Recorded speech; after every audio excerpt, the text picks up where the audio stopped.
বাংলাদেশ বিমান বাহিনী যান্ত্রিক বহর।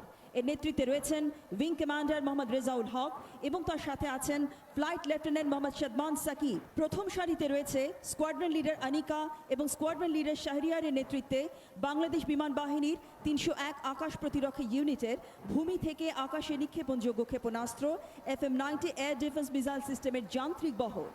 এই বহরে রয়েছে গণচীনের তৈরি surveillance radar, tracking radar, guidance radar, identification of friend or ফো সিস্টেম, ইনফ্রারেড সিস্টেম এবং টিভি ট্র্যাকিং সিস্টেম, যা স্বয়ংক্রিয় পদ্ধতিতে প্রায় ৬০ কিলোমিটার দূরত্বের শত্রু বিমান ও ক্ষেপণাস্ত্রকে শনাক্ত করতে এবং অত্যন্ত ক্ষিপ্রতার সাথে প্রায় ১৫ কিলোমিটার দূরত্বের লক্ষ্যবস্তুকে আকাশেই ধ্বংস করতে সক্ষম।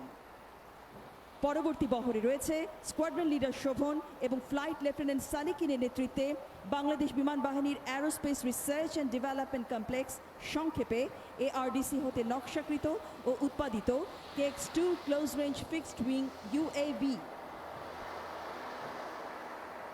প্যারেডের এ পর্যায়ে প্রদর্শিত হচ্ছে স্কোয়াড্রন লিডার ইকবালের নেতৃত্বে বাংলাদেশ বিমান বাহিনীর ARDC হতে নিজস্ব প্রযুক্তিতে নির্মিত PFX-2 vertical take off and ল্যান্ডিংয়ে সক্ষম মডিউলার UAV, ভারী হতে হালকা ওজন ধারণ এবং নজরদারিতে সক্ষম QXL এবং QX মডেলের কোয়াডকপ্টার UAV।